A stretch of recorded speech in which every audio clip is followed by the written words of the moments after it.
The giant sat back down on the sofa, which sagged under his weight, and began taking all sorts of things out of the pockets of his coat. A copper kettle, a squashy packet of sausages, a poker, a teapot, several chip mugs, and a bottle of some amber liquid, which he took a swig from before he started to make tea. Soon the hut was full of the sound and smell of sizzling sausage. Nobody said a thing while the giant was working, but as he slid the first 6 fat, juicy, slightly burnt sausages from the poker, Dudley fidgeted a little. Uncle Vernon said sharply, "Don't touch anything he gives you, Dudley." The giant chuckled darkly. "Your great pudding of a son don't need fattening any more, Dursley, don't worry." He passed the sausages to Harry, who was so hungry he had never tasted anything so wonderful. But he still couldn't take his eyes off the giant. Finally, as nobody seemed about to explain anything, he said, "I'm sorry, but I still don't really know who you are." The giant took a gulp of tea and wiped his mouth with the back of his hand. "Call me Hagrid," he said. "Everyone does. And like I told you, I'm keeper of keys at Hogwarts." "You'll know all about Hogwarts, of course." No," said Harry. Hagrid looked shocked. "Sorry," Harry said quickly. "Sorry?" barked Hagrid, turning to stare at the Dursleys, who shrank back into the shadows. "It's them as should be sorry. I knew you weren't getting your letters, but I never thought you wouldn't know about Hogwarts. For crying out loud!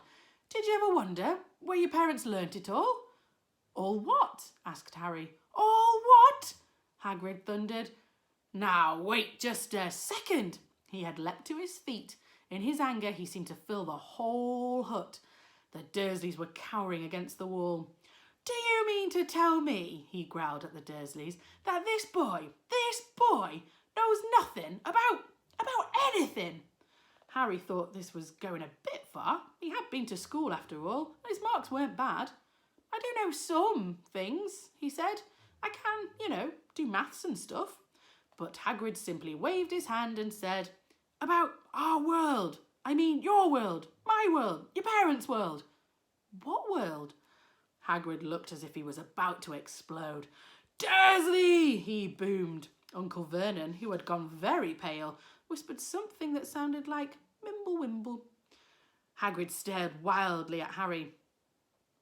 "But you must know about your mum and dad. I mean, they're famous. You're famous." "What? My mum and dad weren't famous. Were they?" You don't know. Hagrid ran his fingers through his hair, fixing Harry with a bewildered stare. "You don't know what you are," he said finally. Uncle Vernon suddenly found his voice. "Stop!" he commanded. "Stop right there, sir. I forbid you to tell the boy anything." A braver man than Vernon Dursley would have quailed under the furious look Hagrid now gave him. When Hagrid spoke, his every syllable trembled with rage. "You never told him? Never told him what he was in the letter Dumbledore left for him? I was there. I saw Dumbledore leave it, Dursley. And you've kept it from him all these years." "Kept what from me?" said Harry eagerly. "Stop! I forbid you!" yelled Uncle Vernon in panic. Aunt Petunia gave a gasp in horror. "Oh, go boil your heads, both of you," said Hagrid. "Harry, you're a wizard." There was a silence inside the hut. Only the sea and the whistling wind could be heard. "I'm a what?" "A wizard, of course," said Hagrid, sitting back down on the sofa, which groaned and sank even lower. "And a thumping good un, I'd say. Once you've been trained up a bit, with a mum and dad like yours, what else would you be? And I reckon it's about time you read your letter." Harry stretched out his hand at last to take the yellowish envelope addressed in emerald green to Mr. H. Potter, the floor, hut on the rock, the sea. He pulled out the letter and read. "Hogwarts School of Witchcraft and Wizardry. Headmaster Albus Dumbledore. Order of Merlin, First Class, Grand Sorcerer, Chief Warlock, Supreme Mugwump, International Confederation of Wizards. Dear Mr. Potter, we are pleased to inform you that you have a place at Hogwarts School of Witchcraft and Wizardry. Please find enclosed a list of all necessary books and equipment. Term begins on the 1st of September. We await your owl by no later than the 31st of July. Yours sincerely, Minerva McGonagall, Deputy Headmistress." Questions exploded inside Harry's head like fireworks, and he couldn't decide which to ask first. After a few minutes, he stammered, What does it mean? They await my owl. Galloping gorgons, that reminds me, said Hagrid, clapping a hand to his forehead with enough force to knock over a cart horse, and from yet another pocket inside his overcoat he pulled an owl, a real, live, rather ruffled-looking owl, a long quill and a roll of parchment. With his tongue between his teeth he scribbled a note, which Harry could read upside down. Dear Mr. Dumbledore, given Harry the letter, taking him to buy things tomorrow, weather's horrible, hope you're well, Hagrid. Hagrid rolled up the note, gave it to the owl, which clamped it in its beak, went to the door and threw the owl out into the storm. Then he came back and sat down as though it was as normal as talking on the telephone.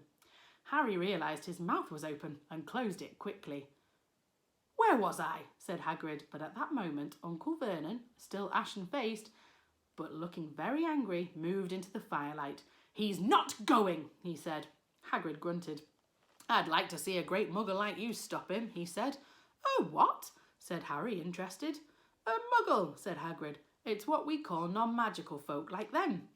And it's your bad luck you grew up with a family of the biggest muggles I've ever laid eyes on. We swore when we took him in we'd put a stop to that rubbish, said Uncle Vernon. Swore we'd stamp it out of him. Wizard indeed. You knew, said Harry. You knew I'm a wizard. Knew? Shrieked Aunt Petunia suddenly. Knew? Of course we knew. How could you not be? My dratted sister being what she was. Oh, she got a letter just like that and disappeared off to that school and came home every holiday with a pocket full of frog spawn, turning teacups into rats. I was the only one who saw her for what she was, a freak. But for my mother and father, oh no, it was Lily this and Lily that. They were very proud of having a witch in the family. She stopped to draw breath and then went ranting on. It seemed she had been waiting to say all of this for years. Then she met that Potter at school and they left and got married and had you.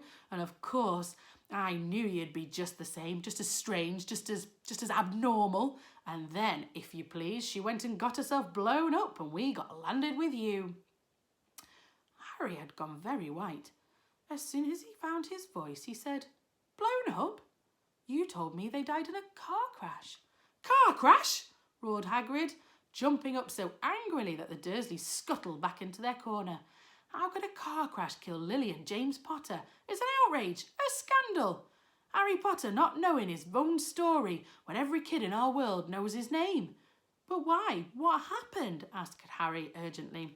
The anger faded from Hagrid's face. He looked suddenly anxious. I never expected this, he said in a low, worried voice. I had no idea when Dumbledore told me that there might be trouble getting hold of you. How much you didn't know. Oh, Harry, I don't know if I'm the right person to tell you, but someone's gotta.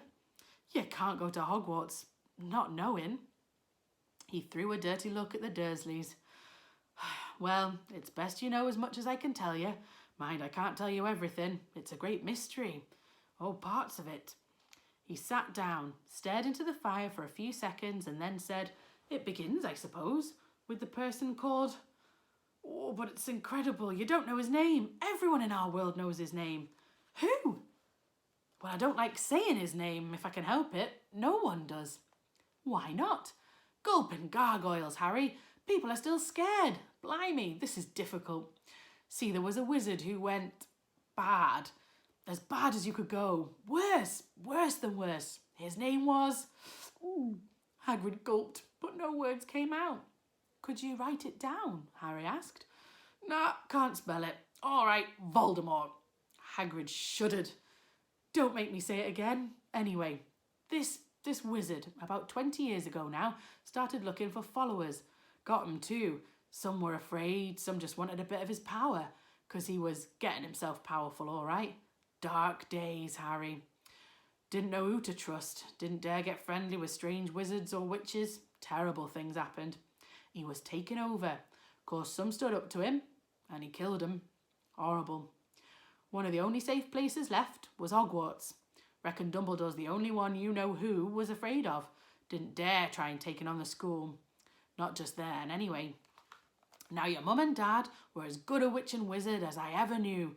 Head boy and girl at Hogwarts in their day. Suppose the mystery is why you know who never tried to get him on his side before. Probably knew they were too close to Dumbledore to want anything to do with his dark side. Maybe he thought he could persuade him. Maybe he just wanted him out of the way. All anyone knew is he turned up in the village where you was all living on Halloween 10 years ago. You was just a year old. He came to your house and Hagrid suddenly pulled out a very dirty spotted handkerchief and blew his nose with a sound like a foghorn. "Sorry," he said, "but it's that sad, you know, your mum and dad, nicer people you couldn't find. Anyway, you know who killed him. And then, and this is the real mystery of the thing, he tried to kill you too. Wanted to make a clean job of it, I suppose. Or maybe he just liked killing people by then, but he couldn't do it. Never wondered how you got that mark on your forehead? That was no ordinary cut. That's what you get when a powerful evil curse touches you. Took care of your mum and dad and your house even, but it didn't work on you. And that's why you're famous, Harry. No one ever lived after he decided to kill him. No one except you. And he'd kill some of the best witches and wizards of the age. The McKinnons, the Bones, the Pruitts. And you was only a baby and you lived." Something very painful was going on in Harry's mind. As Hagrid's story came to a close, he saw again the blinding flash of green light, more clearly than he had ever remembered it before. And he remembered something else. For the first time in his life, a high, cold, cruel laugh. Hagrid was watching him sadly. "Took you from the ruined house myself, on Dumbledore's orders. Brought you to this lot." "Load of old tosh," said Uncle Vernon. Harry jumped. He had almost forgotten that the Dursleys were there. Uncle Vernon certainly seemed to have got back his courage. He was glaring at Hagrid with his fists clenched. "Now you listen here, boy," he snarled. "I accept there's something strange about you. Probably nothing a good beating wouldn't have cured. And as for all this about your parents, well, they were weirdos, no denying it, and the world's better off without them, in my opinion. Asked for all they got, getting mixed up with those wizarding types. Got what I expected. Always knew they'd come to a sticky end." But at that moment, Hagrid leapt from the sofa and drew a battered pink umbrella from inside his coat. Pointing it at Uncle Vernon like a sword, he said, "I'm warning you, Dursley! I'm warning you! One more word!" In danger of being speared on the end of an umbrella by a bearded giant, Uncle Vernon's courage failed again. He flattened himself against the wall and fell silent.